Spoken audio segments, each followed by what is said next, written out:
Are you supportive of that effort in particular, but other efforts more broadly to curtail TikTok because of that relationship with the Chinese government? I haven't seen the legislation, but my understanding is that there are provisions in the bill that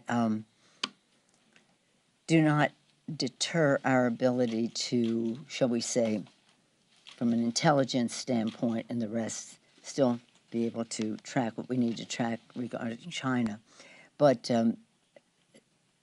I'll take a look and see. We're checking with the administration, just in terms of language, not in terms of being opposed to the idea, but being specific about the language. We'll leave here today for what's on the agenda now.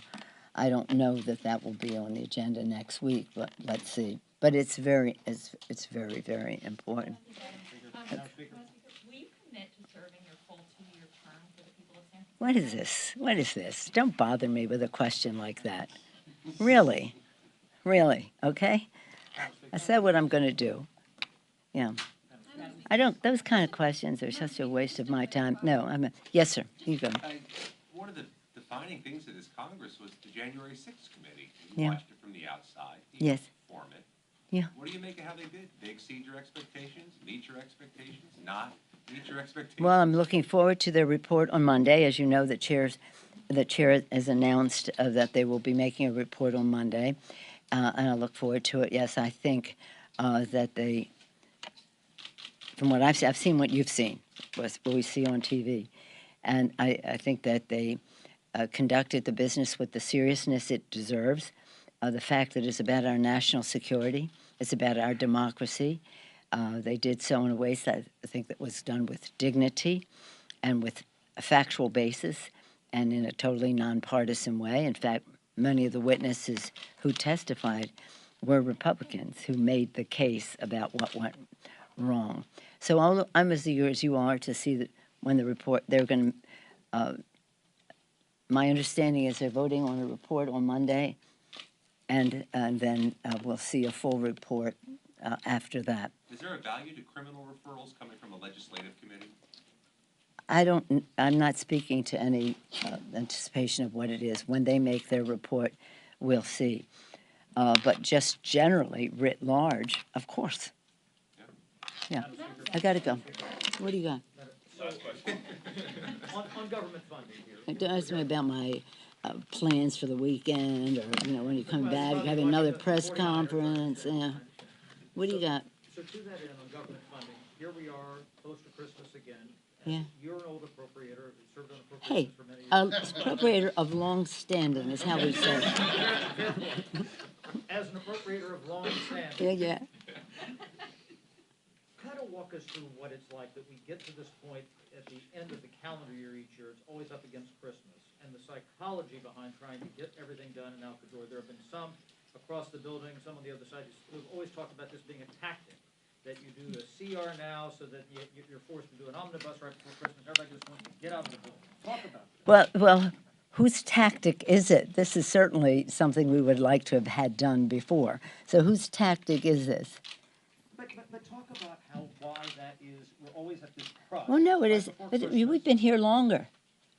We're here longer. I'll tell you. I don't have time, but let me just tell you the story. It was that I relate to it as the 150th anniversary of the Emancipation Proclamation taking effect. That would have been on New Year's Day. But on New Year's Eve, I gathered a big collection of Democrats and Republicans to go to the archives, the National Archives, where they had a ceremony with speeches and music and the rest, in anticipation of the.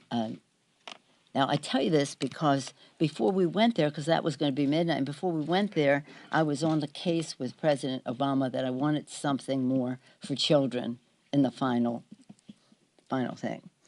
To which he said, now don't say I told you this. Don't you have anything better to do than to keep calling me about the bill? To which I said, as a matter of fact, yes. I'm taking a group in a couple of hours to the National Archives to see the Emancipation Proclamation. He said, oh, yeah, that's in my office. You have a copy in your office. We're going to see the original Emancipation Proclamation. So that was well past Christmas, and we were still doing this. It's not a tactic. We'd like to have done it much sooner. Quite frankly, if you listen to Mr. Hoyer, and I do, we should have had these bills all done. We finished our bills. The Senate has not passed one appropriations bill, not one. And what we would hope in the future is that the bills would pass in the House and Senate, their versions, go to conference, have it done by September 30th.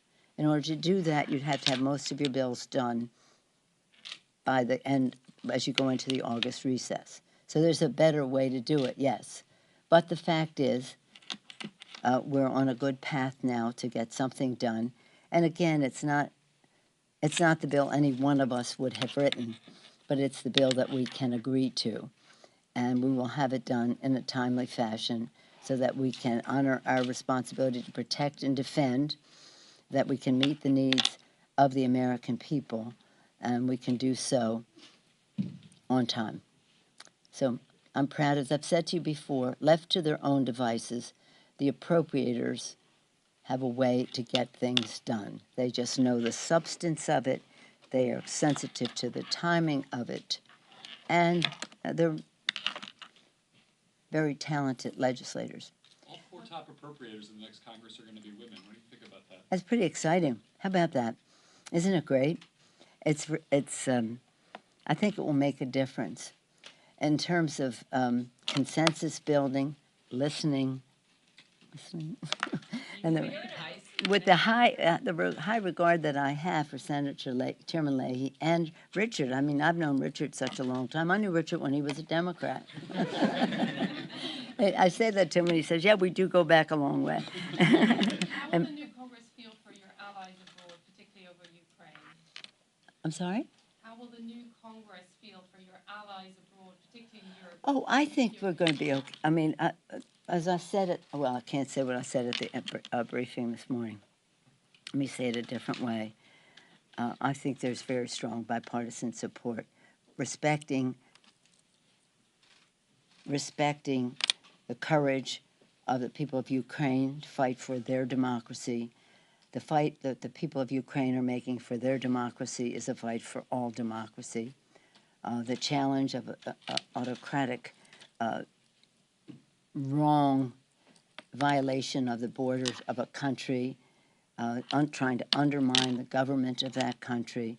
I'm very proud of President Biden for how he has been an enabler of collaboration among the countries, being respectful of what all of it, as they say in the style of President Kennedy, ask not what America can do for you, but what we can do working together for the freedom of mankind. The second sentence in that beautiful phrase. President Biden has done that beautifully, but this is of the highest priority. It's about democracy, it's about freedom, it's about self-determination. The people of Ukraine have taught us all a lesson in courage and in determination, and I think we're going to be just fine in supporting them as we go forward. Thank you all very much. Maybe I won't see you. Happy holidays, whatever you celebrate, and pretty soon you'll be home doing that. Pretty soon. Thank you. Thank you, Madam Speaker. Sooner than I will. Madam Speaker, do you think Leader McCarthy will have enough votes to be Speaker in the new Congress?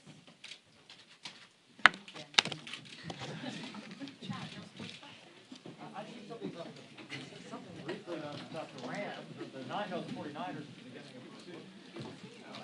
I blacked out because sports have went No, I think so. I think we're supposed to. Yeah, you are. For some reason, that was my last. Yeah, I can. I'll be happy to be your Thank you, Steve.